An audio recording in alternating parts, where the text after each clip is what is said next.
자, 우리 1문단부터 한번 봐보자, 얘들아. 자, 한 개인은 끊임없이 외부와 영향을 주고받는다. 그리고 외부의 힘은 한 개인의 힘을 넘어서는 것처럼 보인대. 외부가 더 크고 이 외부가 영향을 주기 때문에 개인의 힘을 더 넘어서는 것처럼 보이는데, 자, 현실 권력의 힘, 주변의 상황 등이 언제나 각 개인의 삶의 방향을 결정하는 것처럼 보이기 때문이다. 자, 그러나 맹자는 어떻게 생각했냐면, 어떤 사람들은, 우리 여기다가 밑줄 볼까? 어떤 사람들은 외부의 힘에 좌우되지 않고 자신의 길을 걸어간다고 주장한다. 우리 여기다가 한번 밑줄 그어주세요. 외부의 힘에 딸려가지 않는 그런 사람들이 있다라고 주장을 했대. 자, 예컨대라고 해서 얘들아, 우리 여기 예시 들고 있어요. 예시. 현명한 선비는, 자, 그러면 우리 현명한 선비는 얘들아, 자신의 도를 즐기고 다른 사람의 권세를 잊으며 자신에게 우호적이지 않은 외부의 조건에도 불구하고 흔들림 없이 자신의 길을 간대. 그럼 얘들아, 지금 여기에서는 우리 여기다가 한 번 더 표시해볼까? 흔들림 없이 자신의 길을 간다. 여기다가 한번 표시해주세요. 흔들림 없이 자신의 길을 간다. 그래서 우리 이 부분이 얘들아, 외부의 힘에 좌우되지 않는 모습을 표현한 거야. 외부의 힘에 좌우되지 않는 모습. 외부의 힘에 좌우되지 않는 모습을 표현한 거. 자, 이런 사람들이 있대.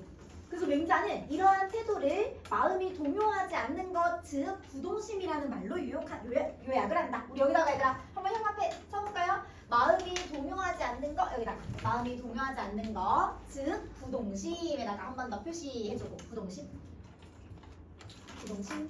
자, 그래서 우리 지금 여기에서 이 문단에서 얘들아, 이 부동심의 개념에 대해서 먼저 설명을 했어. 자, 그러면 우리 이제 이 문단으로 한번 가볼게요. 이 문단 가서. 자, 이 맹자는 부동심을 중시했대. 왜냐하면 인간의 선한 본성을 현실화하는 일을 주관하는 마음에 대해서 이야기할 건데, 얘들아, 일단 우리 여기서 마음에 대해서 보기 전에, 자, 맹자는 인간을 본성이 선하다라고 봤대. 그럼 얘들아, 우리 이런 걸 뭐라고 하냐면 성선설이라고 하거든, 그치? 맹자는 성선설을 주장하는 사람이구나, 여기서 알 수 있어, 그치? 성선설을 주장하는 사람이구나, 그치? 자, 그러면 다시 한번 볼게요, 얘들아. 마음이 어떤 역할을 할 거냐면 인간의 선한 본성을 현실화하는 역할이 바로 마음이래. 이 마음이 사람들의 말이나 감각적 욕구, 육체적 충동 등과 같은 여러 가지 요소에 흔들려서 선한 본성을 제대로 발현시키지 못하는 경우가 발생할 수 있기 때문이다. 자, 그럼 얘들아, 우리 여기 한 번 더 표시해볼까, 얘들아? 여기에서 말하는 이 여러 가지 요소에다가, 여러 가지 요소. 자, 그럼 이 여러 가지 요소는 다 외부의 요소들이야. 외부의 요소들. 외부의 요소들. 자, 그러면 마음이 이 외부의 요소에 흔들릴 수 있기 때문에 어떻게 해야 되냐면 부동심을 수련해야 된다라고 이야기해. 자, 그럼 얘들아, 이 수련에는 어떤 애들이 있냐면 한번 표시해볼게요. 1번, 말을 잘 이해하는 것. 이걸 지연이라고 한대. 말을 잘 이해하는 것. 1번. 그리고 두 번째, 기를 바르게 키우고 수련하는 것. 양기, 여기다가 한 번 더 표시. 이거를 제시한다. 자, 그러면 우리 옆에다가 한번 정리하고 갈까요? 자, 마음이 얘들아 외부에 흔들리면 선한 본성은 현실화되지 않을 거야. 그치? 그럼 여기다가 현실화되지 않는다. 이렇게 정리해주고.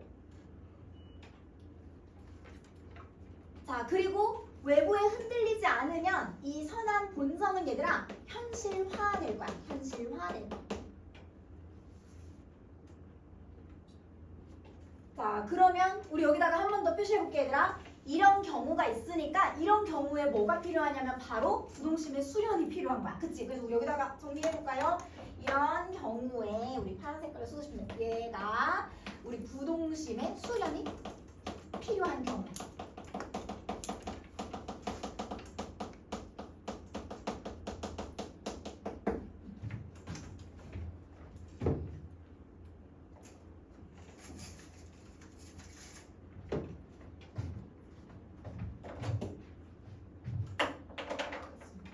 부동심의 수련이 필요한 경우.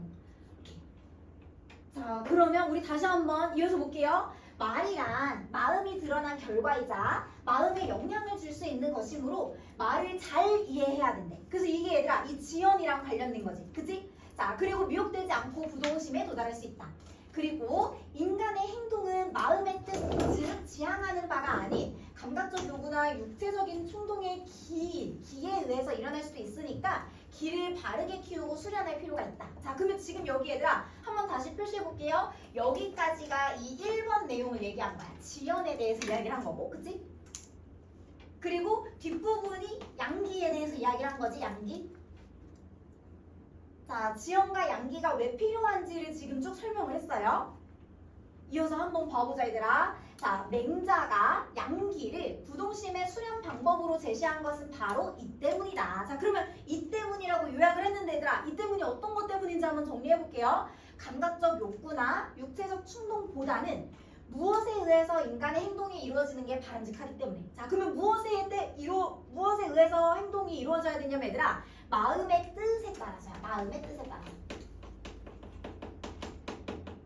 마음의 뜻에 따라서. 그래서 이 마음의 뜻에 따라서 인간의 행동이 이루어지려면 지연과 양기를 해야 한다.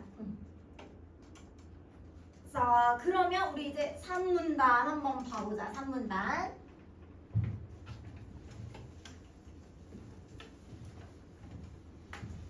자, 산문단. 맹자가 부동심을 강조한 것은 마음이 한 개인의 몸 전체를 이끄는 역할이 있다라고 보았대. 그러면 여기다가 한 번 더 표시해볼게, 얘들아. 마음이 한 개인의 몸 전체를 이끄는 역할을 한다. 여기다가 표시 한번 해주고. 자, 이어서 볼게요. 맹자는 마음이 어떤 방식으로 몸의 다른 부분들을 이끈다고 주장하는 것일까? 라고 얘들아 지금 질문으로 전개하고 있어. 질문이라고 적어주고 질문.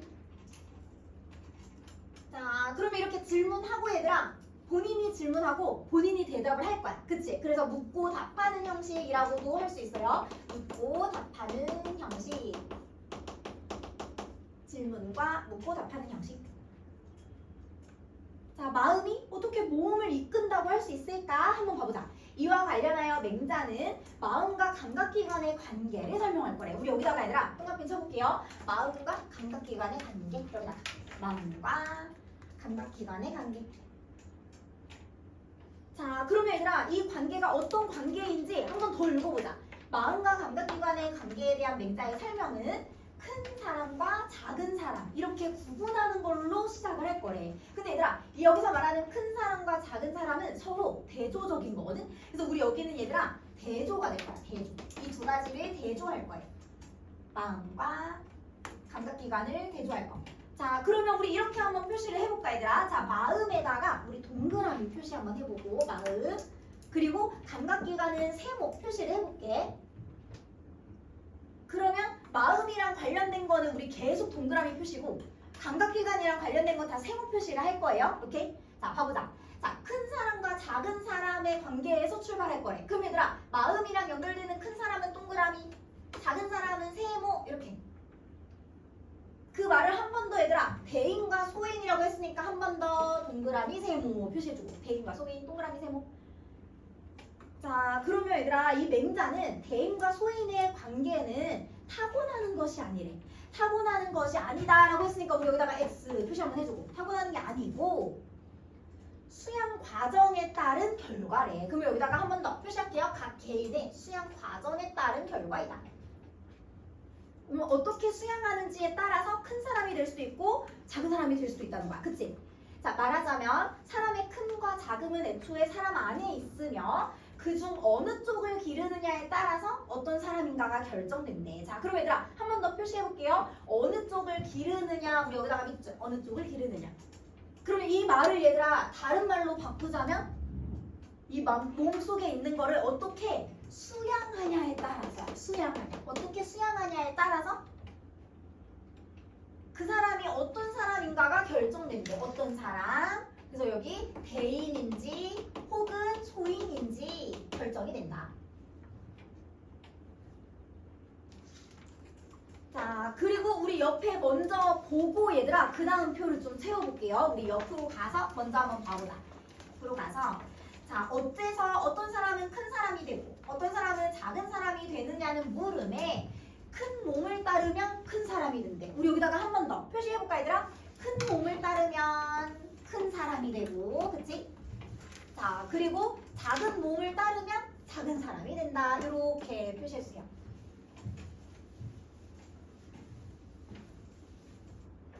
자, 근데 여기서 뭐라고 했냐면 여기서 맹자가 말한 큰 몸과 작은 몸은 각각 마음과 감각기관에 대응할 거래. 여기다가 한번 형광펜 쳐볼게. 큰 몸과 작은 몸은 각각 마음과 감각기관에 대응한다. 여기다가. 그러면 형광펜 표시해주고. 그리고 우리 얘들아 왼쪽으로 가서 표 다시 한번 정리해볼게요. 여기 아래에 있는 표야. 자, 그러면 지금 여기서는 얘들아 아까 대조한다고 했어요. 대조. 자, 그럼 일단 우리 이렇게 적어볼 수 있을 것 같아. 이 마음이라고 하는 거는 아까 뭐에 대응된다고 했냐면 큰 몸에 대응된다고 했거든. 그치? 큰 몸에 대응되는 거고 큰 몸. 마음은 큰 몸에 대응되고 그리고 감각기관은 작은 몸에 대응되는 거라고 했어. 작은 몸에 대응되는 거.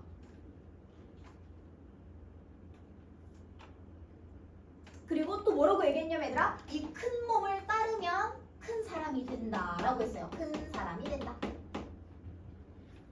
이걸 다른 말로 또 대인이라고 표현을 했었지. 큰 몸을 따르면 큰 사람. 그리고 작은 몸을 따르면 작은 사람이 된다.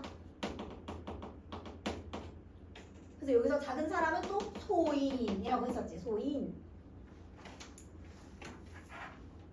자, 그러면 이 마음이랑 감각기관을 이렇게 대조를 했는데 더 구체적으로 얘들아 이제 4문단에서 이야기를 할 거야. 우리 4문단으로 다시 넘어갈게요. 우리 오른쪽 페이지로 가서 4문단. 자, 맹자에 따르면 마음과 감각기관의 활동 방식은 정반대이다. 우리 여기 한 번 더 얘들아 형광펜 쳐줘.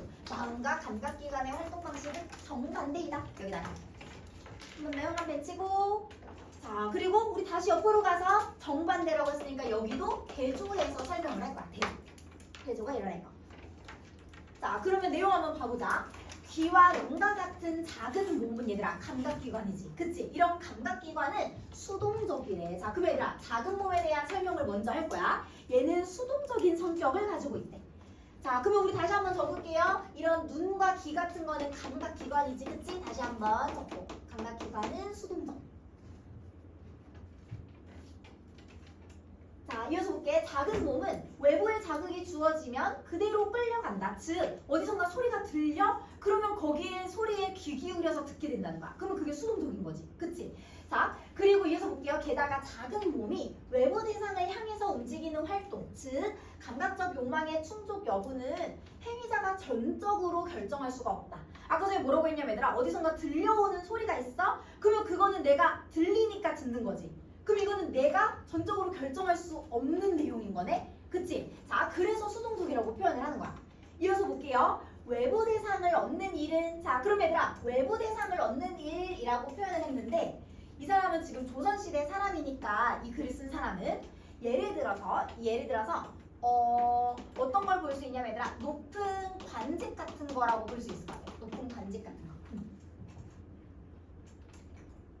높은 관직 같은 거. 자, 그럼 한번 봐볼게요. 이 높은 관직 같은 것을 얻는 일은 법적 제약이나 사회적 규범과 같은 정해진 절차를 따라야 한대. 그러니까 외부에 주어진 건 얘들아 행위자가 전적으로 따라야 되는 거, 결정할 수 없는 거지. 수동적으로 따라야 되는 거야. 그치? 자, 개인의 의지로는 어떻게 할 수 없는 상황들의 영향을 받을 수 있기 때문이다. 근데 마음은 이와는 반대로 움직일 거래. 우리 마음에다가 한번 동그라미 표시해주고 마음. 자, 그러면 마음은 외부에 의해서 추동되는 것이 아니라 하늘이 부여한 인간의 본성에 근거를 두고 활동을 할 거래. 따라서 마음의 활동은 감각기관의 활동과는 달리 자신의 의지에 따라서 결과를 얻게 될 수 있다. 그래서 우리 의지에다가 한 번 더 표시해주고 얘들아. 그리고 옆에다가 한 번 다시 정리해볼게. 자, 그러면 우리 일단은 마음부터 한번 정리를 해보자. 자, 하늘이 부여한 본성, 인간의 본성에 근거를 두고 활동을 한다. 인간의 본성에 근거를 두고 활동하는 거. 그리고 행위자의 의지에 따라서 결과를 얻을 수 있다. 의지에 따라서 결과를 얻을 수 있다. 자, 그와 반대로 감각기관은 얘들아 외부 자극에 끌려다니는 수동적인 성격을 가지고 있어. 수동적인. 그리고 행위자가 감각적 욕망을 충족할 수 없다고 봤어요. 이거는 결정할 수 없다. 결정할 수 없고 그리고 개인의 의지를 따르지 않는다. 이렇게 구분해서 설명하고 있어. 자, 그러면 우리 이제 5문단으로 내려가서 한번 볼게요. 5문단 가서. 자, 맹자는 큰 몸이 먼저 서게 되면 작은 몸이 큰 몸을 해치지 못한다고 말한다. 자, 그럼 얘들아, 여기 한 번 더 형광펜 표시해볼게, 얘들아. 큰 몸이 먼저 서게 되면 작은 몸이 큰 몸을 해치지 못한다. 여기다.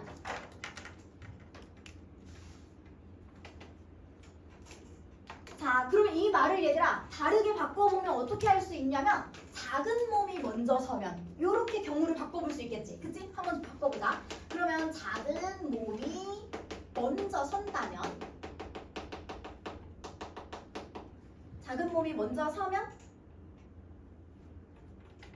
작은 몸은 큰 몸을 해칠 수도 있다라고 보는 거야. 그치? 여기다가 다시 정리해볼게. 작은 몸이 큰 몸을 해칠 수도 있다.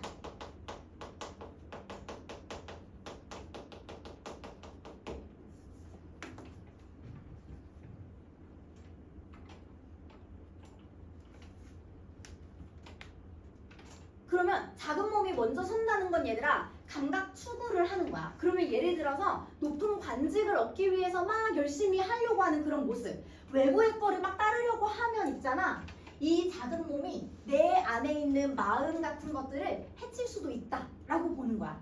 그러면 한번 다시 볼게요. 더 나아가서 맹자는 감각적인 욕구를 충족하는 일이 때로는 작은 몸을 위한 일에 그치지 않는다고 말한다.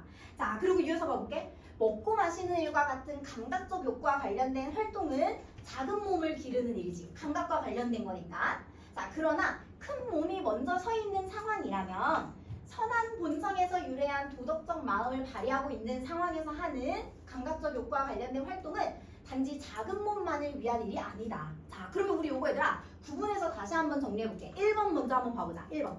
자, 그러면 1번은 감각적인 욕구를 충족하기 위해서 먹고 마시는 거야. 그러면 이거는 얘들아 오로지 그냥 작은 몸만을 위한 일이야. 작은 몸을 위한 일. 감각 추구를 해서 이 작은 몸을 위해서만 하는 일인 거고, 자, 근데 얘들아 두 번째 경우는 선한 본성에서 마음을 발휘하는 상황. 선한 본성에서 마음을 발휘하는 상황. 자, 그러면 이 경우는 얘들아 큰 몸이 먼저 서 있는 상황이야. 큰 몸이 먼저 서 있는 상황. 그러면 이렇게 큰 몸이 먼저 서 있는 상황은 먹고 마신다는 게 얘들아 그냥 작은 몸을 위한 일이 아니야. 얘는 작은 몸을 위한 거일 수도 있지만 큰 몸을 위한 거일 수도 있어. 큰 몸을 위한 거일 수도 있다.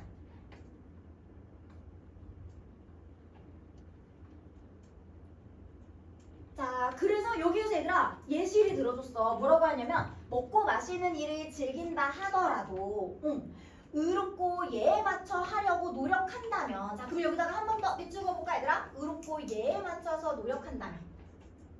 자, 그러면 지금 이 상황이 얘들아 큰 몸이 먼저 서 있는 상황이야. 큰 몸이 먼저 서 있는 상황.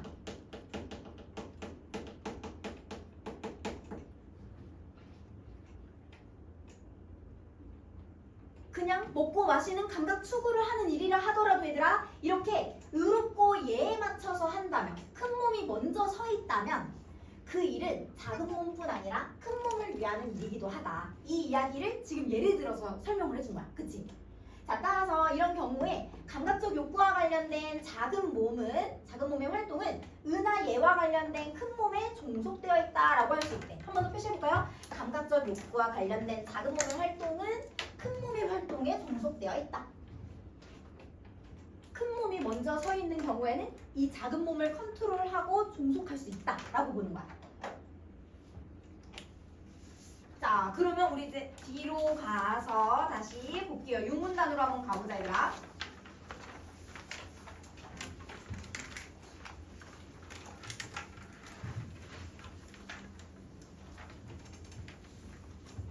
자, 우리 아까 전에 작은 몸의 특징이 수동적이라고 했었지? 그 수동적인 성격은 얘들아 외부에도 수동적일 수도 있지만 큰 몸에도 수동적일 수도 있대. 큰 몸에 이끌려갈 수도 있대. 그래서 우리 여기도 예를 들고 있어요. 예컨대 자, 어떤 상황에서 남을 불쌍하게 여기는 타고난 착한 착한 마음. 그러면 얘들아 지금 여기서 얘들아 착한 마음이라고 했어. 착한 마음. 그러면 얘들아 이거는 선한 본성을 얘기하는 거지 얘들아. 이 선한 본성, 착한 마음, 선한 본성. 자, 그러면 남을 불쌍하게 여기는 이 착한 마음이 들어서 선한 본성이 들어서 이를 저버리지 않고 집중하면. 자, 그럼 얘들아 이를 저버리지 않고 집중한다는 거는 얘는 큰 몸을 서게 하는 상황인 거야. 큰 몸을 서게 하면 이 뜻이야. 큰 몸을 먼저 서게 한다면 선한 본성을 가지고 큰 몸을 먼저 서게 한다면 작은 몸은 따라오게 된대. 즉 어떤 동기가 실천으로 자연스럽게 옮겨가게 된다. 여기다가 한 번 더 표시해 볼게요. 어떤 동기가 실천으로 자연스럽게 옮겨가게 된다.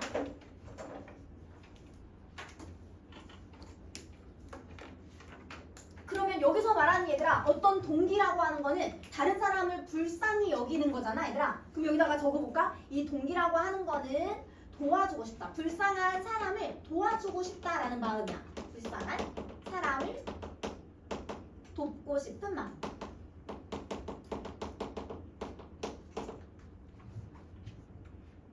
불쌍한 사람을 돕고 싶은 마음.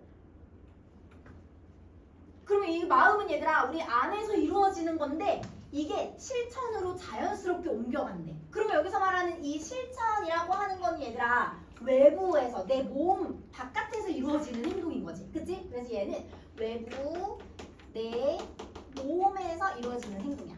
내 몸으로 이루어지는 행동.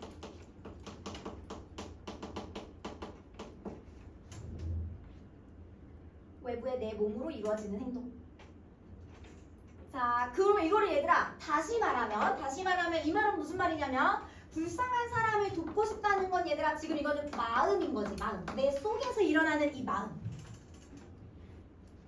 이 마음이 마음에만 그치는 게 아니라 겉으로 행동으로 이루어지는 거니까 얘들아 얘는 감각기관으로 볼 수 있어요. 이 감각기관을 통해서 실천으로 이루어진다. 행동으로 이루어진다. 큰 몸이 먼저 서게 되면 이렇게 감각기관도 따라와서 실천으로 이어지게 된다. 이런 얘기를 하는 거야. 자, 근데 이와 반대의 경우도 생각을 해볼 수 있대. 이어서 가보자. 누구나 먹고 마셔야만 살 수가 있다. 자, 그런데 어떤 사람이 먹고 마시는 일로 타인의 비난을 산다면 이것은 그가 먹고 마시는 일 자체 때문만이 아니다. 그러면 여기서 말하는 먹고 마시는 게 아니라 그냥 살려고 먹고 마시는 게 아니라 예를 들면은 과식을 하는 거지. 과식을 하고 그리고 마신다고 하는 거니까 얘들아 과음을 하는 거지. 과식과 과음을 하는 거. 그러면 예를 들어서 얘들아 이렇게 생각을 해볼 수 있어. 백성의 것을 가져다가 과식을 하고 과음을 할 수도 있지. 그치? 그러면 이거는 부정적인 경우잖아. 그래서 백성의 것을 탈취하여서 먹고 마셨다면 그거는 타인의 비난을 살 수 있는 일이지. 그치? 그런 경우라면 그냥 살려고 먹고 살려고 마신 게 아니기 때문에 비난을 산다는 거야. 자, 그러면 이런 경우는 얘들아 한번 봐보자. 자기 안에 있는 귀중한 인의를 저버린 거야. 즉, 큰 몸을 저버린 상황인 거야. 큰 몸을 저버린 상황이고 그냥 먹고 마시는 일과 같이 외부 대상을 추구하는 일에만 몰두하는 것 때문이다. 그래서 이거는 작은 몸에만 몰두를 한 상황이다. 자, 그러면 우리 이제 마지막 7문단을 한번 봐보자 얘들아. 마지막 7문단.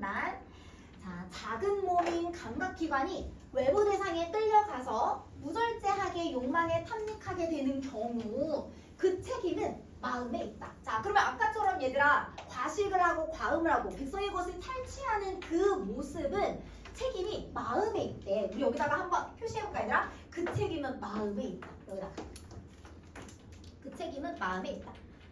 자, 그러면 이게 왜 책임이 마음에 있는지 한번 봐보자. 자, 이는 각 개인이 저지르는 악의 기원과 그 책임의 소재를 말해준대. 자, 그러면 여기서 말하는 이 악의 기원 그리고 책임의 소재는 얘들아 마음이 될 거야. 왜 마음이 악의 기원이 되고 책임의 소재인지 이제 다시 한번 봐보자. 언뜻 보기에 각 개인이 저지르는 악은 감각기관의 활동으로 발생하는 것처럼 보여. 그치? 감각기관을 추구해서 그런 것처럼 보이지만 실제로는 마음이 제 역할을 하지 않아서 그래. 한번 표시해주세요. 제 역할에다가 제 역할. 자, 그러면 마음의 제 역할은 얘들아 뭐였냐면 우리 옆에다가 적어볼게. 마음은 인간의 선한 본성에 두고 활동해야 돼 라고 아까 우리 앞에서 나왔었어. 그치? 앞에 문단에서 마음은 인간의 선한 본성에 두고 활동해야 돼 라고 했어.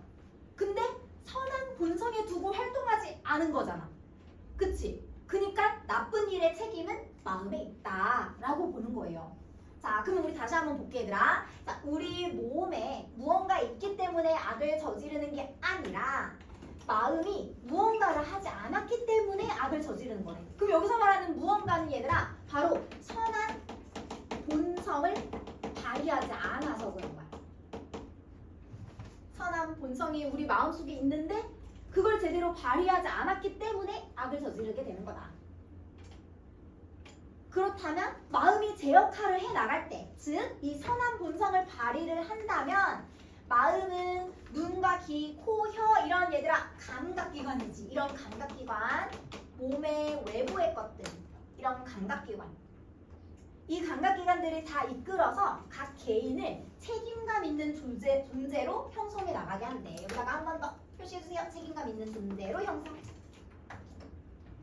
감각기관을 수동적으로 잘 이끌어서 큰 몸이 책임감 있는 존재로 형성할 수 있다.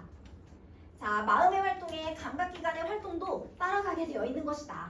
자, 따라서 마음의 뜻을 붙잡는 일, 우리 여기다가 한 번 더 표시해주세요. 마음의 뜻을 붙잡는 일은 수양에서 중요한 과제가 된다.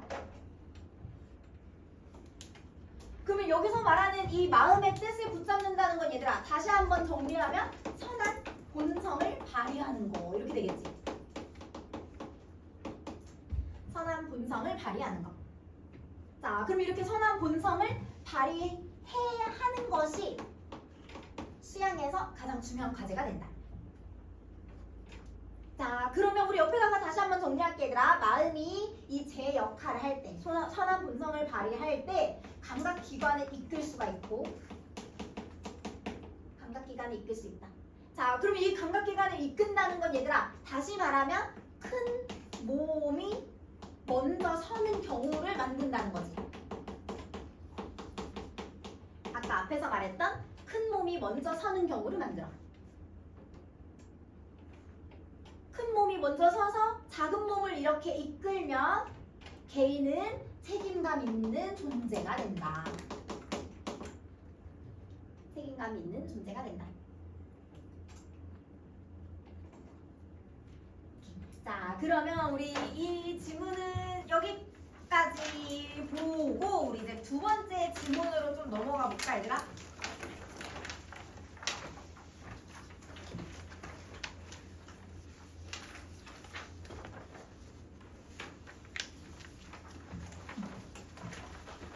근데 너네 시험범위 안 나왔어? 나왔어?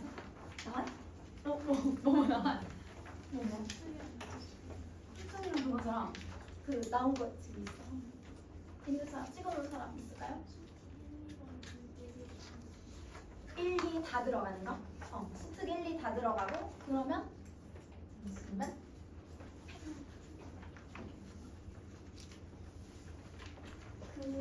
우리 지금 다 1씩 했으니까 주통까지 1 이렇게 한 거지.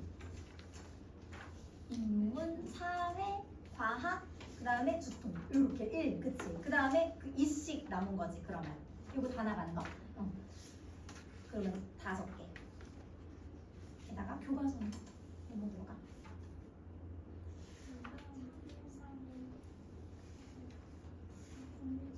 공유잖아.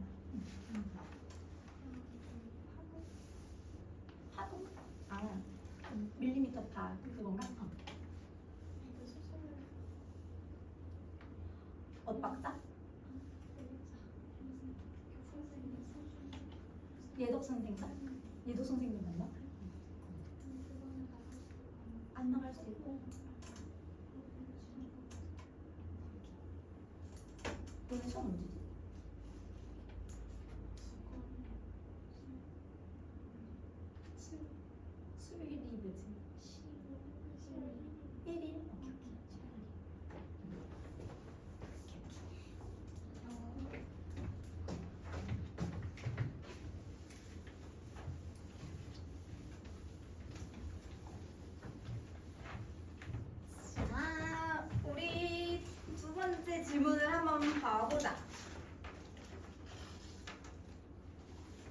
일단 1문단부터 한번 봐볼게 얘들아. 자, 우리 여기에서는 인공지능의 강화 학습에 대해서 이야기를 할 거야. 일단은 여기에서 강화 학습이라고 해서 우리 정의 내리고 있는 부분이니까 정의라고 적어주고, 전개방식 정의 적어주고.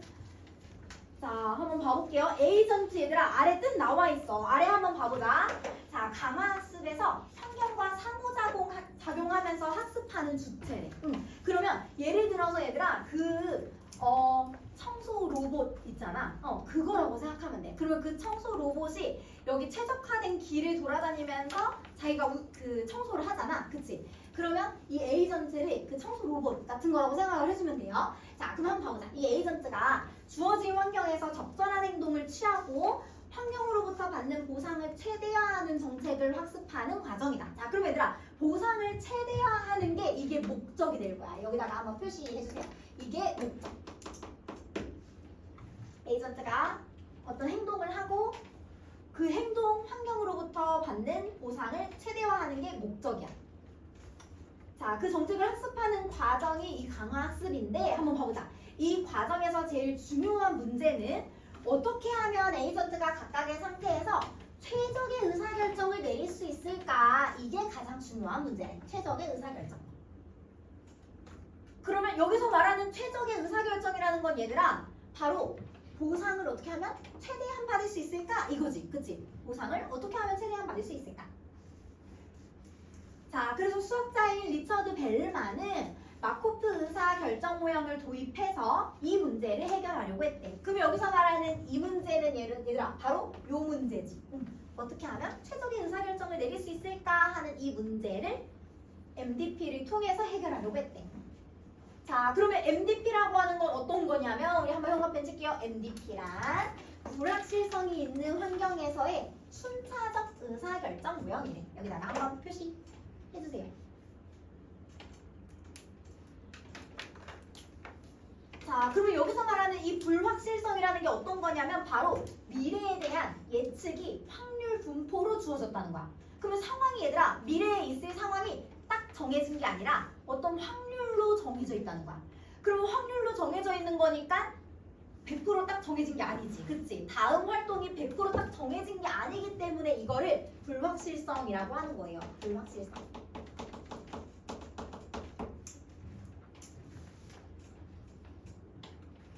자, 그래서 이런 불확실성의 상황에서 마코프 특성에 따라 정책을 결정하는 과정인데, 그러면 마코프 특성은 뭐냐면 현재 상태에 의해서만 다음 상태가 결정되는 거래. 우리 여기서 중요한 단어는 얘들아, 요 단어야. 현재 상태에 의해서만. 여기 부분이 제일 중요해. 자, 그러면 우리 다시 한번 볼게요. 즉, 현재 상태에 이르기까지의 과정은 다음 상태를 예측할 때 고려되지 않는다. 자, 그럼 얘들아, 현재 상태를 이르기까지의 과정이라고 하면 현재 직전까지지. 즉, 과거라는 거야. 과거. 그치? 그럼 이 과거는 다음 상태를 예측할 때는 고려하지 않는다. 자, 그럼 여기서 말하는 이 다음 상태라는 건 얘들아, 미래의 상태야. 미래의 상태. 그치? 지금 현재 상태에서 다음 거를 고려하고 있는데 이 미래 상태를 예측할 때 과거는 예측되지 않는다.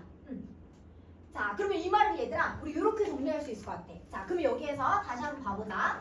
이 현재 상태만 영향을 줄 거야. 그치? 그래서 예측에 고려되는 부분은 현재 상태인 거고, 그리고 다음 상태 결정에 영향을 주는 것도 딱 현재 상태만인 거야. 그러면 우리 여기 다시 정리할 수 있겠지? 현재에 이르기까지의 과정은 다시 한번 과거가 될 거고, 그치? 자, 그럼 이 과거는 다음 상태를 결정하는 데 있어서 예측에 고려되지 않는다. 결정에 영향을 주지 않는다. 이렇게 될 거야. 현재 상태에만 영향을 준다. 자, 그러면 이제 우리 이 문단을 한번 봐보자, 얘들아.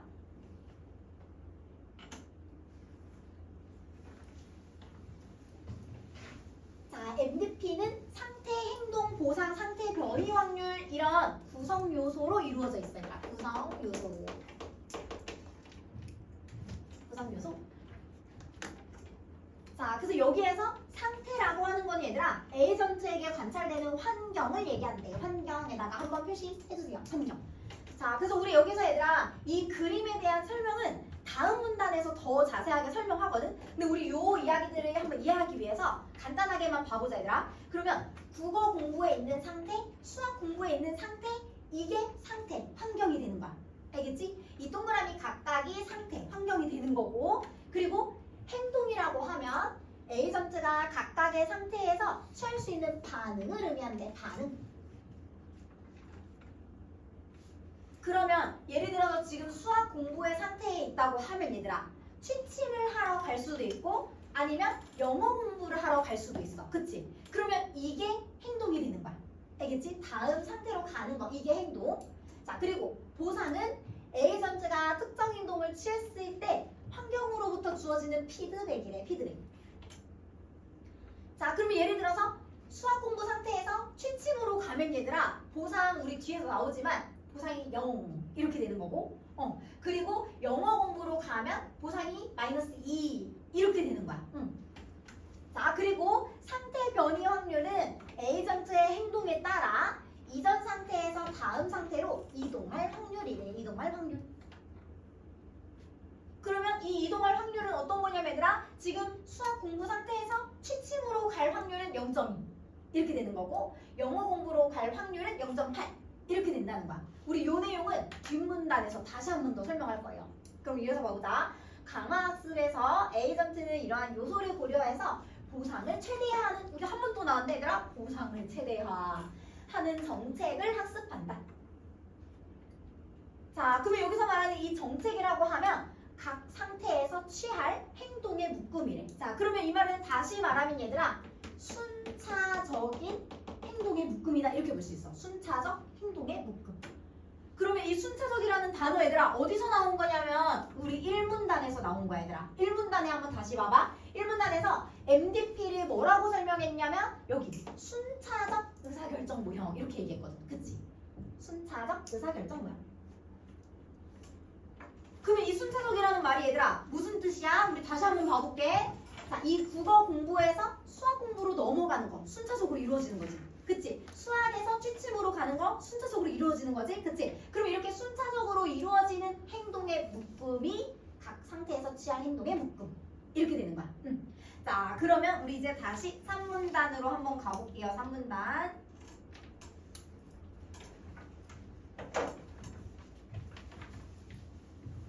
자, 3문단으로 가서 그림에서 에이전트가 처한 환경의 상태는, 자, 그러면 얘들아 지금 이 그림에 대해서 설명을 할 거야. 우리 요거 좀 짧게 볼게요. 그림 같이 볼게. 자, 그러면 지금 그림을 가지고서 얘들아 예를 들어서 설명하고 있으니까 예시 부분이야. 예시. 그러면 우리 아까 했던 거 얘들아 또 똑같이 이야기하는 부분이에요. 더 구체적으로 설명해 주는 부분이야. 환경의 상태는 지금 공부, 운동 이런 등으로 구성된 하나 상태가 될 거고, 그리고 영어 공부 상태에서는 두 가지를 할 수가 있대. 그래서 선택한 행동에 따라서 카페를 가거나 아니면 운동을 하거나 이렇게 할 수 있지, 그치? 그리고 이동할 확률, 즉 상태 변이 확률은 각각 0.4 그리고 0.6 이렇게 된다. 아까 봤던 설명, 그치? 자, 그리고 이때 보상 R이라고 표현되는데 이 R은 +1 그리고 +10 이렇게 볼 수 있다. 자, 에이전트는 이러한 정보들을 바탕으로 보상의 총합을 최대화하는 행동 계속해서 반복하고 있지 얘들아. 보상의 총합을 최대화 계속 반복하는 표현이야. 보상의 총합을 최대화하는 행동을 선택할 거래. 자, 이때 보상의 총합을 도출하기 위해서는 미래의 보상을 현재 가치로 환산해야 돼. 왜냐면 얘들아 보상을 받는다는 거는 미래에 받는 거잖아. 그치? 그러면 미래에 받는 보상을 지금 현재 가치로 환산을 해야 된대. 그때 사용되는 게 이 감쇄계수라고 하는 거래요. 한번 봐보자. 자, 감쇄계수는 0과 1 사이의 값을 갖는데 0이면 미래의 보상을 전혀 고려하지 않는 거래. 그리고 1이면 모든 미래의 보상과 현재를 동등하게 고려한다는 거야. 1이면 미래와 현재를 동등하게 고려한다. 그러면 우리 여기서 얘들아 하나 더 나아가서 생각을 해볼 수 있을 것 같아. 0은 미래를 아예 고려 안 한다는 거니까 즉 현재를 고려한다 라고 볼 수 있어. 그치? 0인 상태는 현재를 고려하는 상황이구나. 미래를 미래는 고려하지 않는 상황이구나. 이렇게 볼 수 있어. 자, 그리고 4문단으로 한번 가보자 얘들아. 4문단으로 가서 자, 보상과 감세 개수가 정의되면 어떤 상태에서 미래에 발생할 수 있는 보상의 총합은 상태 가치. 자, 그럼 얘들아 아까 전에 우리 어떤 선택을 하면은 각각 보상을 받잖아. 그치? 그러면 그 보상의 총합을 상태 가치라고 할 거래. 그치? 자, 그러면 이 상태 가치는 얘들아 뭐가 될 거냐면 목표가 될 거예요. 목표가 될 거야. 왜냐면 각 선택을 했을 때 보상을 받잖아 얘들아. 그러면 그 보상을 다 더한 게 상태 가치라고 했으니까 다 더한 거 최대값이지. 그 최대값이 목표가 되는 거야. 보상의 최대값. 그치? 자, 그럼 이어서 봐보자. 그 상태에서 특정 행동을 취할 때 기대할 수 있는 보상의 총합은 행동 가치로 구할 수가 있다. 자, 그러면 우리 옆에다가 한번 봐볼게 얘들아. 이때 행동 가치는 우리 여기 먼저 봐야겠다. 행동 가치는 최대값은 상태 가치와 동일하다. 여기다가 표시 먼저 해주고 그리고 적어볼게요. 자, 아까 전에 얘들아 이 상태 가치라고 하는 거는 뭐라고 했냐면 총합이라고 했어. 총합. 보상을 다 더했을 때 총합이라고 했어요. 자, 그러면 어떤 행동을 했을 때 얻을 수 있는 보상의 총합은 행동 가치지. 그 행동 가치의 최대값. 행동 가치의 최대값. 어떤 행동을 했을 때 얻을 수 있는 보상의 최대값은 상태 가치가 될 거야. 자, 그러면 이 말은 얘들아 최적의 행동을 선택했을 때 기대 가치가 상태 가치와 같다. 자, 그럼 이 말은 얘들아 최적의 행동을 다 선택하면 그게 행동 가치의 최대값이 되는 거지. 그 최대값이 상태 가치랑 같으면 그게 목표를 달성하는 거야. 보상의 최대화를 이룬 거니까. 자, 그럼 우리 여기다가 다시 한번 적어볼게 얘들아. 이 경우는 보상의 최대화가 되는 상태인 거야. 보상의 최대화가 되는 상황. 자, 따라서 뭐라고 했냐면 얘들아 최적의 정책은 상태 가치와 동일한 행동 가치를 가져오는 행동들의 묶음이 된다. 여기다가 표시 한번 해주세요.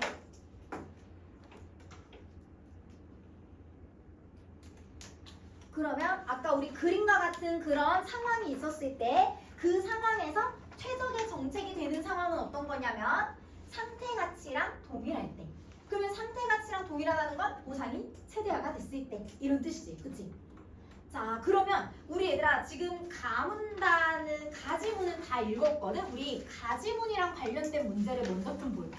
그래서 우리 뒤로 가서 가지문이랑 관련된 거 먼저 좀 봐보자.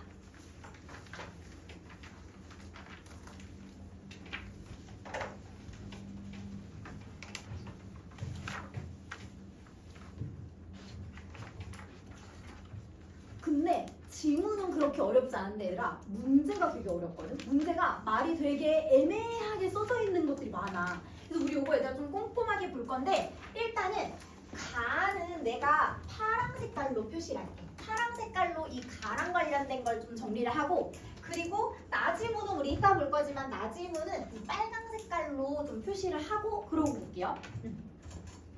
색깔 나누어서 좀 볼게. 자, 그러면 우리 일단은 가지문만 봤으니까 가지문 관련된 거 한번 봐볼게. 첫 번째 거 한번 봐보자.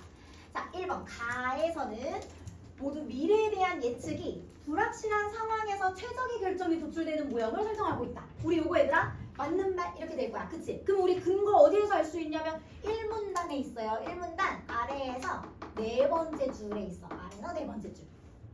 한번 써놓고 앞에 한번 봐보자 얘들아. 1문단 아래서 네 번째 쓰고 앞에 한번 봐볼까 얘들아? 앞에 1문단 한번 봐봐.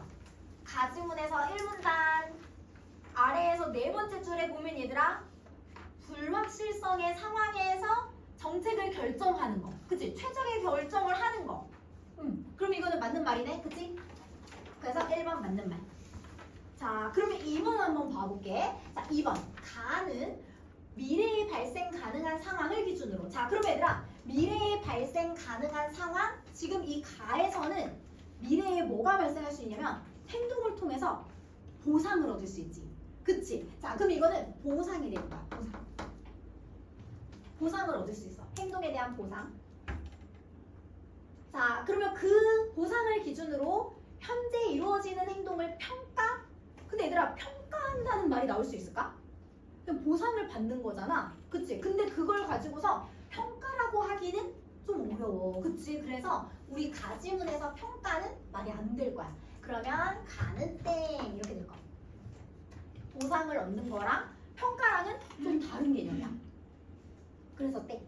자, 그 다음에 3번 볼게요. 가랑 관련된 거 한번 봐보자 얘들아. 자, 가는 자 계속적으로 이어지는 상태들 속에서 이전 상태가 다음 상태에 미치는 영향에 대해서 설명하고 있다. 자, 이거 얘들아 지금 잘못 보면 틀린 선지로 볼 수 있어. 왜냐면 이전 상태가 다음 상태에 영향을 미친대. 아직 쓰지 말아봐. 이전 상태로 가면 우리 얘들아 과거라고 생각하지. 그치? 그리고 다음 상태로 가면 미래라고 생각하지. 그러면 과거가 미래에 영향을 미친다 이렇게 생각하면 이거 어때? 선지?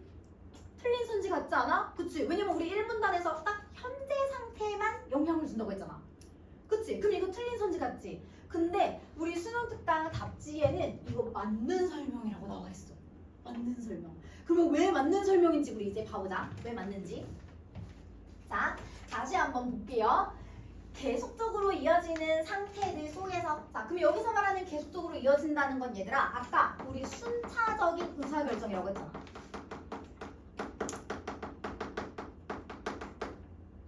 순차적 의사결정이라고 했었지? 그럼 이게 계속적으로 이어지는 상태들이지. 그치? 행동을 계속해서 선택해야 되는 상태들. 자, 그러면 이런 상황에서 여기다가 전체적으로 비추어주세요. 이전 상태가 다음 상태에 미치는 영향. 여기다가. 근데 이 말이 얘들아 영향을 준다라는 의미로 쓰인 게 아니야. 영향을 준다라는 의미로 쓰인 게 아니라 어떤 영향을 미칠까? 미치지 않을까? 이렇게 보는 거거든. 미칠까? 아니면 미치지 않을까? 이렇게 보는 거야. 그러면 여기서는 얘들아 이렇게 봐줘야 돼. 영향을 미치지 않는다. 영향을 미치지 않고 그리고 최적의 선택을 한다.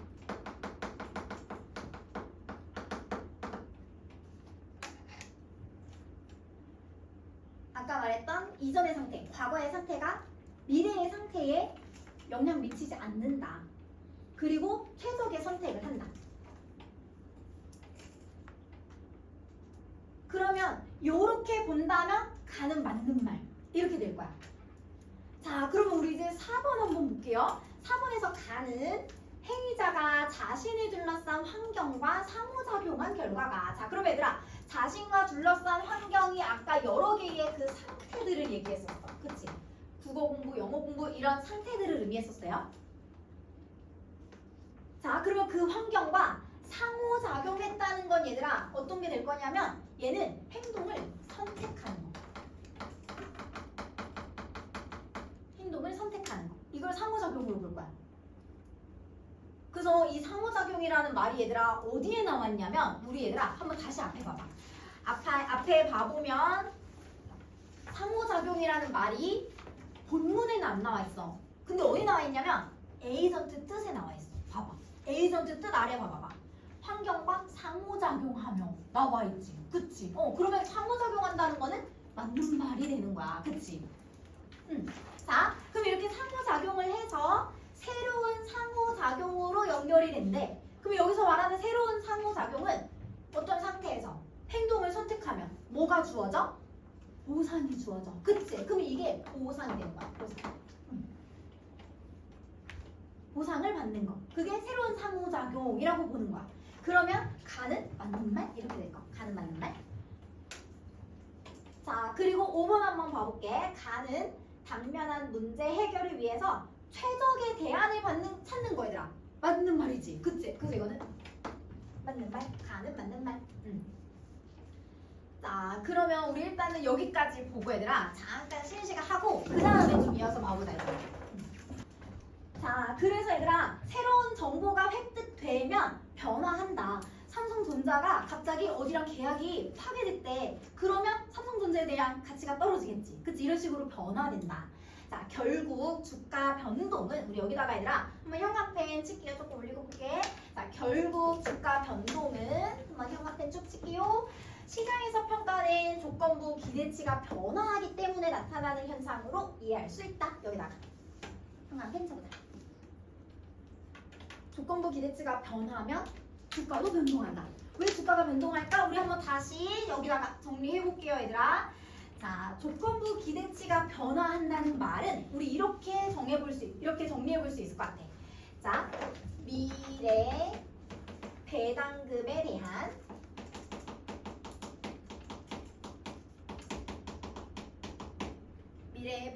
대한 현재 가치.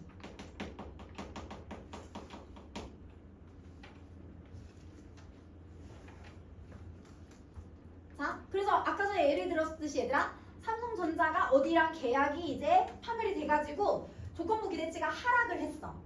그러면 삼성전자로부터 받을 수 있는 배당금이 좀 적을 것 같네? 그치? 그러면 그 현재 가치도 변화하지. 배당금이 좀 적어지겠다라는 것이 변화가 될 거야. 그러면 또 어떤 게 변화가 되냐면 주식의 가치도 변하게 되는 거야. 주식의 가치.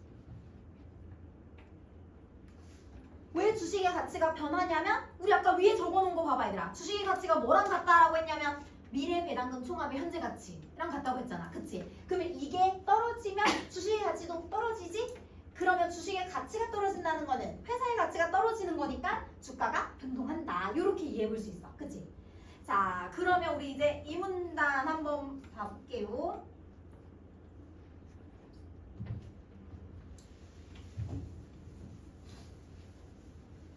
자, 조건부 기대치는 매 시점마다 이용 가능한 모든 정보에 기초해. 자, 그래서 이 정보가 달라지는 거에 따라서 기대치도 달라지는 거야. 그치? 체계적인 예측 오차를 포함하지 않는다. 우리 여기다가 한번 표시해줘 얘들아. 예측 오차를 포함하지 않는다. 여기다가. 자, 그럼 이게 무슨 말이야? 모든 정보를 바탕으로 해서 예측을 한다면 오차가 없을 거래. 근데 얘들아, 우리는 오차가 있을 거라고 생각하잖아. 그치? 왜냐면 우리는 지금 가정을 하고 있는 거고 예측을 하고 있는 거니까 오차가 있을 거라고 생각하지? 근데 여기서 오차가 없다고 표현하는 이유는 뭐냐면 얘들아, 지금 효율적 시장이라고 가정하고 있는 거야. 효율적 시장이라고 가정했기 때문이야.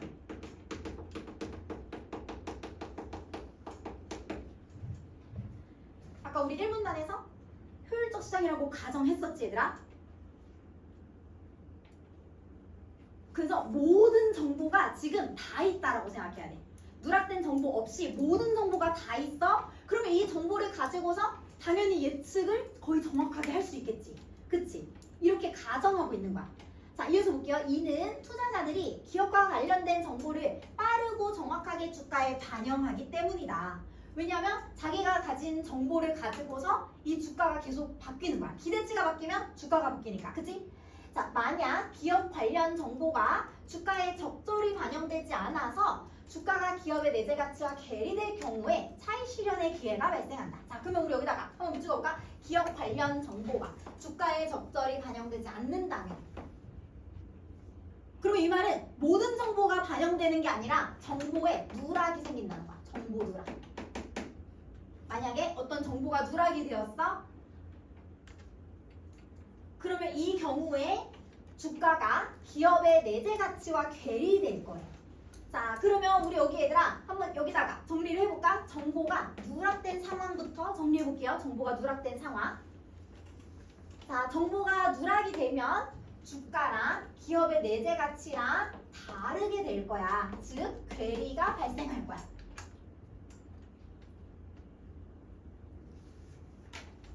자, 왜냐면 얘들아 아까 전에 뭐라고 했냐면 모든 정보를 가지고서 이 기업의 가치를 예측했었지.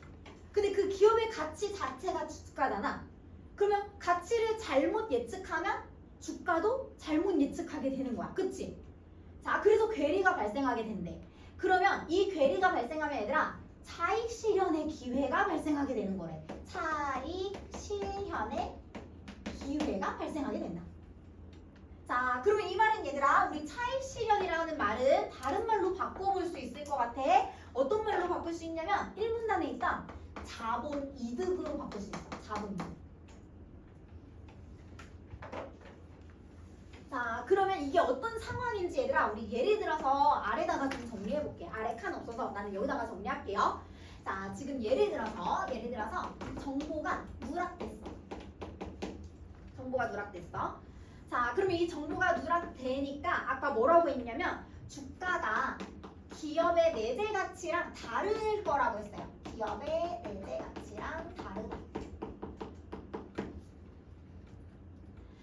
자, 그럼 얘들아, 예를 들어서 이 A 기업이 어디랑 계약을 했대. 그럼 이거는 좋은 정보지. 그럼 이 가치, 기업의 가치가 높잖아. 그 정보가 빠졌다고 해볼게. 그러면 주가보다 가치가 더 높은 상황이야. 이해됐어요? 좋은 정보가 빠졌지. 좋은 정보가 빠졌으니까 이 기업은 가치가 높은데 그거에 비해서 주가가 낮은 상황이야. 알겠지? 자, 그러면 이런 상황에서 주식을 매매해줘. 이 상황에서 주식을 매매해. 주식을 매매하고, 그러면 여기서 주식을 매매할 땐 얘들아 주가 쌌잖아. 그치? 그러면 싼 값에 매매를 한 거네. 그치? 싼 값에 매매를 했어. 그리고 나중에 기업의 내재 가치에 맞게 매도를 하는 거야.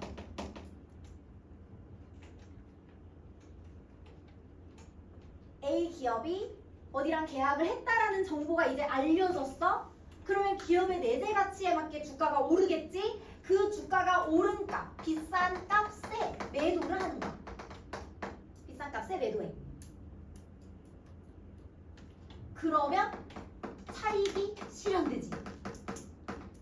즉, 자본 이득을 얻을 수 있지.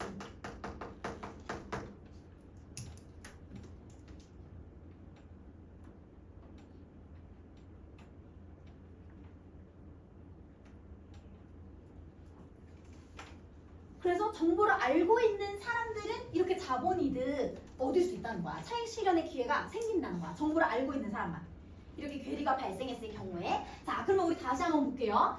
투자자들은 차익 실현하는 게 목표잖아. 자본이득 얻는 게 목표였지. 그치? 이 목표를 위해서 적극적으로 정보 수집해. 내가 먼저 발빠르게 정보를 얻으려고 하는 거야. 그치? 그래야 차익 실현할 수 있으니까. 정보를 수집하고 분석하고 이에 기초해서 매매하기 때문에 시장에서 평가된 가격에는 정보 누락이나 체계적인 예측 오차가 나타나지 않는다. 왜냐하면 투자자들은 목적에 맞게 열심히 정보를 수집하지? 그러니까 누락이 없을 거라는 거야. 누락이 없으면 오차도 없다는 거야. 근데 이거 다 어디에서 이루어지는 거냐면 효율적 시장 안에서. 알겠지? 실제가 아니라 효율적 시장 안에서 이루어지는 거. 그치? 자, 따라서 주가는 일정한 규칙성 없이 움직이게 된대. 왜냐하면 이 정보 변화를 계속해서 즉각 반영하기 때문이야. 즉각 반영하기 때문에.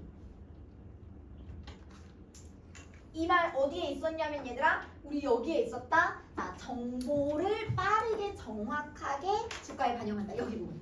투자자들이 자기가 가진 정보를 가지고서 주가에 빠르게 반영하기 때문에. 자, 정보 변화가 이렇게 즉각 반영되니까 규칙성 없이 움직이게 된다는 거야. 이런 거를 임의보행 현상이라고 한대요. 한번 이거 한번 해주세요. 임의보행 현상이다. 자, 그러면 우리 이제 마지막 3문단 한번 봐보자 얘들아. 3문단으로 가서 내용 한번 보자.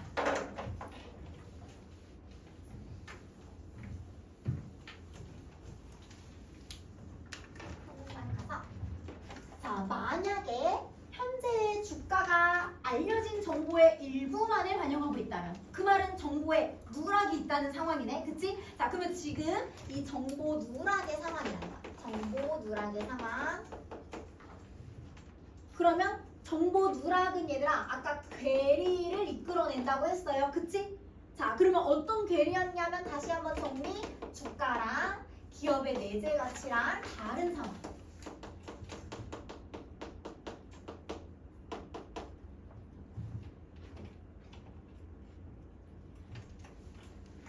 정보 누락이 생긴 상황이라면, 만약에 정보 누락이 생긴 상황이라면 투자자들은 반영되지 않은 정보들이 향후 가격에 반영될 것을 기대한대, 얘들아. 이 말 얘들아, 우리 다른 말로 바꿔볼 수 있을 것 같은데 이거 무슨 말일까? 우리 아까 이 문단에서 봤던 조건부 기대치랑 똑같은 말이야, 그치? 조건부 기대치.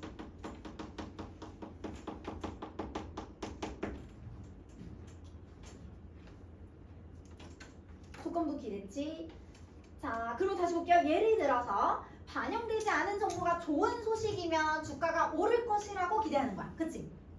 나쁜 소식이라면 주가는 떨어질 거야 라고 기대를 하는 거야, 그치? 자, 그럼 여기서 볼게요. 가격 조정 속도는 주식시장의 효율성에 의존한대. 그래서 얘들아, 효율적인 시장이라고 하면은 정보가 계속해서 빠르게 반영되는 시장이야. 다시 한번 적어볼게요. 정보가 빠르게 반영되는 시장. 정보가 빠르게 반영되는 시장을 우리 효율적 시장이라고 할 거야. 그러면 정보가 빠르게 즉각적으로 반영하니까 얘들아, 주가의 가격 조정 속도는 빠르겠지, 그치? 빨리빨리 움직이겠지, 주가도? 근데 정보가 빠르게 반영되지 않는 효율적 시장이라면 가격 조정 속도는 느리겠지.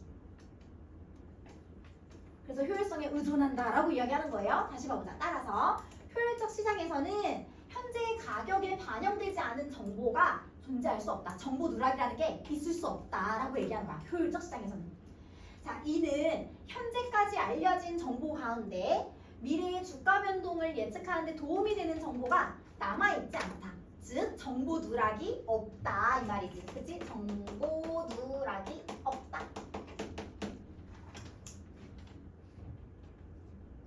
효율적 시장에서는. 만약 그런 정보가 남아있다면, 즉 정보가 누락이 되었다면 차익 거래로 인해서 바로 주가가 조정되기 때문이다. 그래서 얘들아, 이거 무슨 말이었어? 우리 앞에 잠깐 다시 한번 봐봐. 얘들아, 앞에 한번 봐봐. 앞에 뭐라고 했냐면 우리 여기에서 정보 누락에 의해서 이 차익 실현했지, 얘들아. 그럼 이 차익 실현할 때 뭐 했냐면 아까 기업의 내재 가치에 맞게 매도를 했어. 그 말은 무슨 말이냐면 주가가 다시 오른다는 거거든? 그치? 자, 그럼 이렇게 주가가 올랐다? 여기 다시 한번 봐봐. 차익 거래로 인해서 즉시 주가가 조정됐다? 이 말이랑 똑같은 거, 그치? 자, 그러면 이어서 다시 볼게요. 따라서 우리 여기 옆에다가 한 번 더 정리해 놓을까, 얘들아? 여기 옆에다가 한 번 더 정리해 볼게. 차익 거래로 인해서 즉시 주가가 조정된다. 옆에다가 한 번 더 적어볼게. 자, 정보가 누락이 되어서 차익 거래를 한다면 바로 주가는 조정이 된다.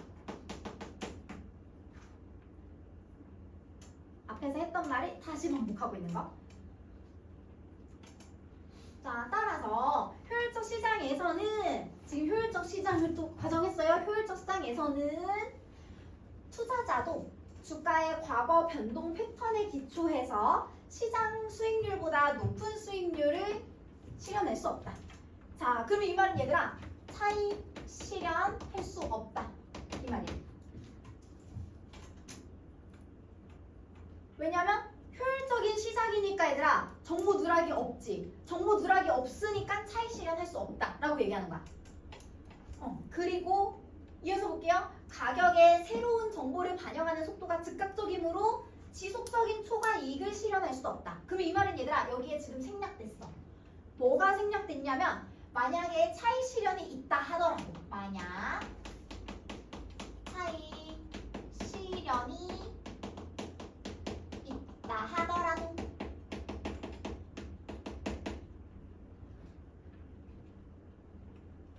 그래서 효율적 시장이라도 정보가 딱 하나 누락이 돼서 이렇게 차익 실현이 있다 하더라도 가격에 새로운 정보를 반영하는 속도가 즉각적이니까 계속해서 초과 이익을 실현할 수는 없다 이 말이야. 자, 그럼 얘들아, 우리 여기에서 한 번 더 표시를 좀 해볼게요. 여기에 주가의 과거 변동 패턴에다가 한 번 더 표시해봐요. 그러면 이 말은 무슨 말이냐면 옛날에 이랬으니까 지금도 이러지 않을까라고 예측한다는 거잖아. 근데 그게 된다 안 된다? 안 된다는 거거든. 왜 안 되냐면 우리 아까 뭐라고 했냐면 얘들아, 이미 보행 현상이 일어나기 때문이야. 이미 보행 현상.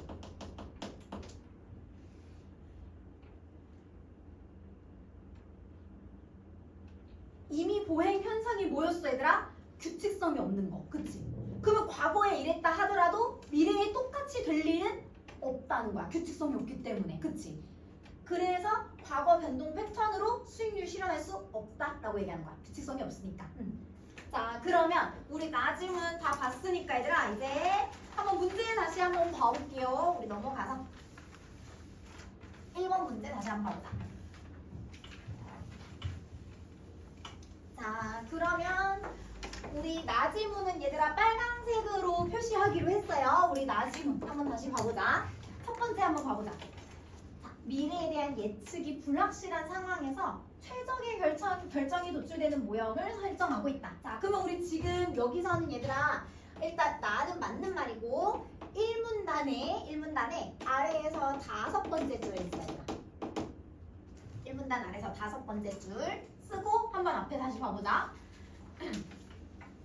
나지문 1문단 아래에서 5번째 줄 한번 봐봐 얘들아. 자, 이렇게 미래의 배당금은 불확실하니까 조건부 기대치가 반영된다. 그치? 그래서 우리 요거는 맞는 거야. 이렇게 될 거야. 자, 그 다음에 2번 한번 봐볼게. 자, 2번에서 미래에 발생 가능한 상황을 기준으로 우리 여기다가 한번 밑줄 그어볼까? 미래에 발생 가능한 상황. 근데 이 지문에선 얘들아 미래에 발생 가능한 상황을 기준으로 행동을 평가하는 게 아니라 여기에서는 현재까지의 정보를 바탕으로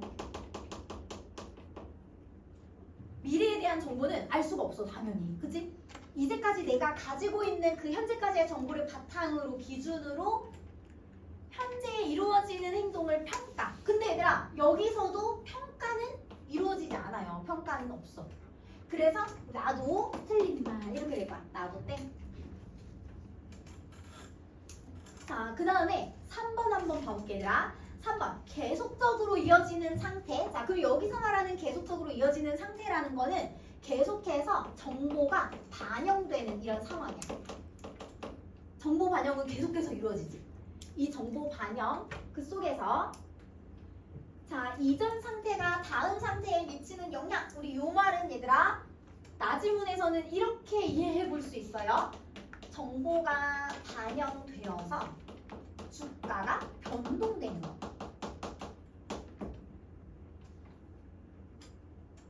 그래서 이전의 상태가 다음 상태에 영향을 미친다라고 얘는 볼 수 있어. 그래서 우리 나는 맞는 말 이렇게 볼 수 있어요. 나는 맞는 말. 자, 그리고 4번 한번 봐볼게 얘들아. 4번 나에서 자 행위자가 자신을 둘러싼 환경과 상호작용한 결과가. 자, 그럼 얘들아 여기서 환경과 상호작용했다라는 거는 뭘로 볼 수 있냐면 모든 정보를 다 반영했다 이렇게 볼 수 있어. 주위에 있는 환경에 있는 모든 정보들을 다 반영했다.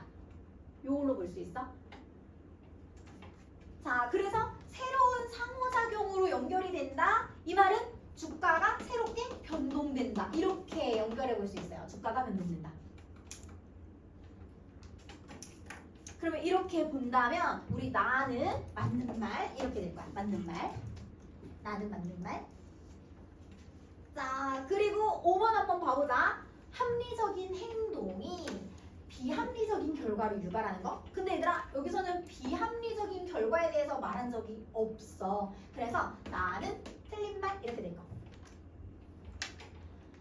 자, 그러면 우리 이제 옆으로 넘어가서 우리 3번 문제 한번 봐보자 얘들아. 3번 문제.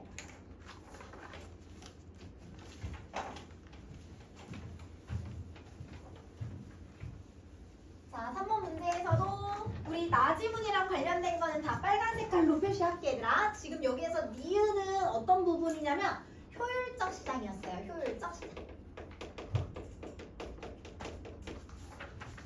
효율적 효율적 시장. 자, 그러면 여기서 말하는 효율적 시장이 어떤 거였냐면 누락되는 정보가 없다라고 가정하는 게 효율적 시장이었어. 그치? 그러면 누락된 정보가 없어. 누락된 정보가 없고 모두 반영된다. 이렇게 봐줘야 돼.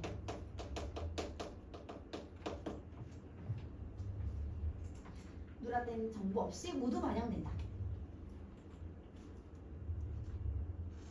자, 그러면 우리 여기서 얘들아 니은은 여기서는 1번 내용 맞는 말로 볼 수 있어. 현재와 미래의 가치를 다르게 평가하는 거. 자, 그럼 이거는 얘들아 근거가 우리 1문단에 7번째 줄에 있거든. 일단 써놓고 앞에 한번 봐보자 얘들아. 1문단에 7번째 줄 한번 봐봐. 자, 미래 배당금 총합의 현재 가치를 구했었잖아. 그치? 미래 배당금 총합의 현재 가치를 봤으니까 이 말은 미래 가치랑 현재 가치를 좀 다르게 본다는 거지. 그치? 그래서 요거는 맞는 말 이렇게 될 거. 자, 그러면 우리 다시 2번 볼게요. 2번. 자, 니은은 모두 미래에 대한 최선의 예측은 현재에만 의존함을 전제한다. 근데 얘들아 여기서 현재에만이라고 했지만 이거 맞는 말이 될 거거든? 왜 맞는 말인지 우리 한번 봐보자. 자, 일단 1문단 아래에서 세 번째에 근거가 있어요. 한번 내용 먼저 보고 올게. 자, 1문단 아래에서 세 번째 줄 한번 봐보자 얘들아. 아래에서 세 번째 줄에 보면 지금 여기서 현재까지의 정보라고 했거든? 그치? 현재까지의 정보? 자, 그 말을 다시 한번 적어볼게. 현재까지의 정보.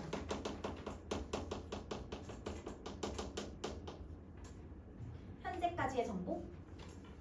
자, 이 현재까지의 정보는 얘들아 다른 말로 표현하면 뭐냐면 현재 내가 가진 모든 정보 이 말이야. 현재 내가 가진 모든 정보.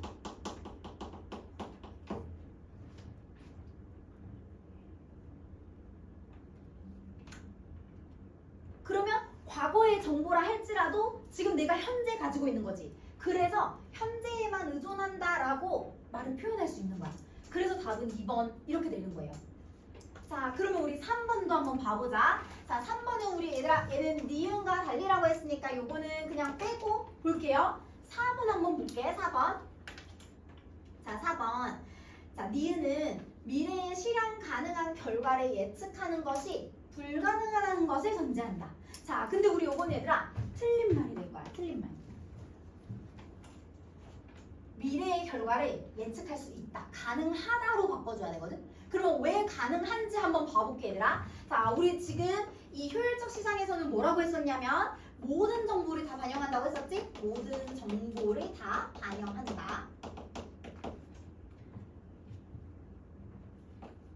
자, 그러면 모든 정보를 반영했을 때 뭐라고 했냐면 얘들아 주가랑 그리고 기업의 내재 가치에 괴리가 없다고 했어.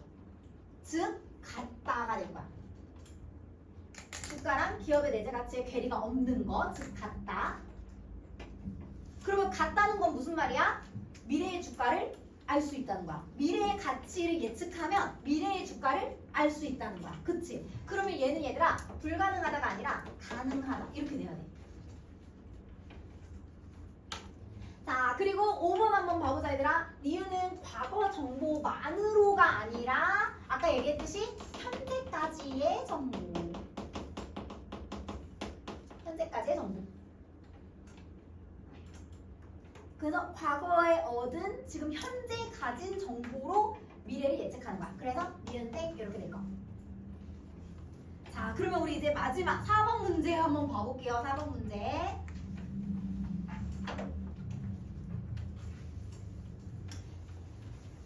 자, 보기를 참고해서 A의 특성을 이해한 거래. 우리 A가 얘들아 임의 보행 현상이었거든. 임의 보행 현상.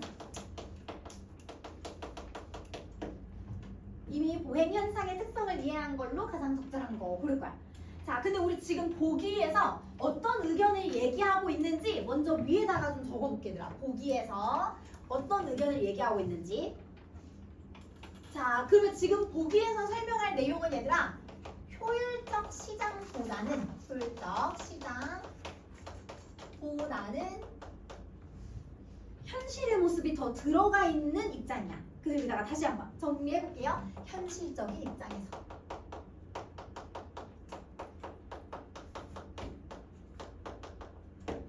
현실적인 입장에서 볼 거. 아까 효율적 시장은 얘들아 정보 누락이 아예 없는 걸로 간주를 했었잖아. 그치? 근데 지금 여기서는 좀 더 현실적 입장에서 볼 거야. 우리 한번 내용 봐볼게. 자, 합리적 기대란 경제 주체가 경제 변수를 예측할 때 이용 가능한 모든 정보를 바탕으로, 우리 여기다가 한번 표시할게요. 이용 가능한 모든 정보를 바탕으로 자, 미래를 합리적으로 예측하는 것을 의미할 거래.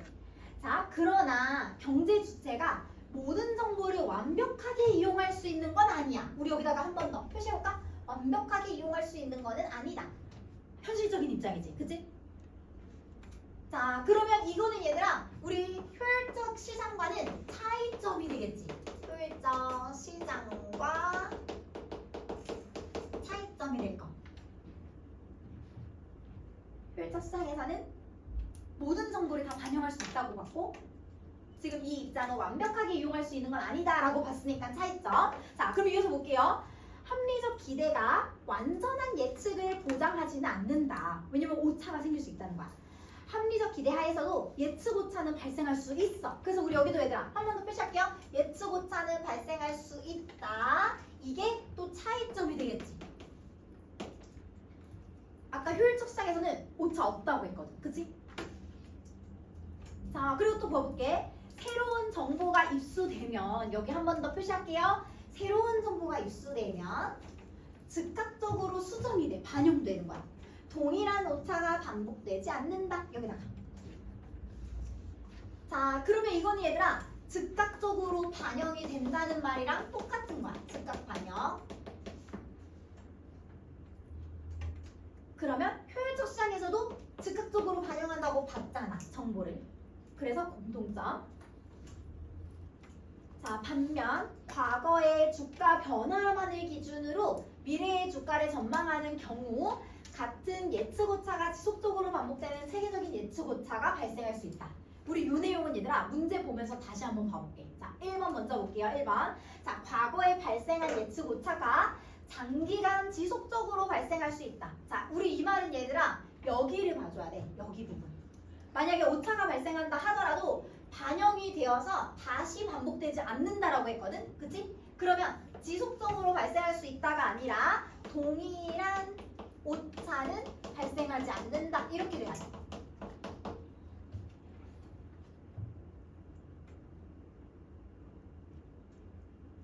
자, 그러면 2번 한번 봐볼게. 예측에 기반이 되는 정보가 쌓일수록, 그러면 정보가 많으면 많을수록 얘들아 예측의 정확성은 당연히 높아지겠지. 그치? 높아지지. 정보가 많으니까 당연히 예측의 정확성은 높아지겠지. 자, 그리고 세 번째 볼게요. 과거에서 현재까지 나타난 경향성이 미래까지 계속해서 일어날 수 있다. 근데 이 말은 얘들아 우리 이 부분을 가지고 봐줘야 돼. 여기 부분. 이 부분을 가지고서 봐줘야 돼요.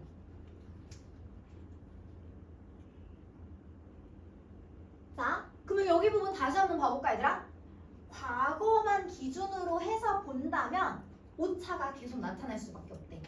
그치? 자, 그러면 과거에서 현재까지 나타난 경향성이 미래에 계속 이어진다는 게 아니라 얘들아 오차가 발생할 수도 있어. 과거의 경향성이 미래에 계속 영향을 주는 건 아니다. 자, 그리고 4번 한번 봐볼게 얘들아. 자, 파악되지 않았던 정보가 입수됐어요. 그러면 이전과는 다른 급격한 변화가 나타날 수 있다. 왜냐하면 즉각적으로 수정이 되기 때문이야. 즉각적으로 수정이 되어서 주가가 변동을 하기 때문에. 주가가 올라간다든지 내려간다든지 이렇게 즉각적으로 수정이 되니까 급격한 변화가 나타날 수 있지. 그래서 4번 맞는 말. 자, 그리고 마지막 5번 볼게 얘들아. 발생 가능한 사건이 아닌 발생했던 사건에 지나치게 의존하는 양상이 나타날 수 있다 얘들아. 발생했던 사건이니까 이거는 과거의 사건이잖아. 근데 우리 얘들아 과거의 사건에 발생한다고 했어요. 그치? 그러면 얘는 지나치게 의존하는 양상 나타날 수 없게 되지. 왜냐면 오차 발생하기 때문에 오차 발생함으로 나타나지 않는다. 의존하는 양상이 나타나지 않는다. 이렇게 된 거.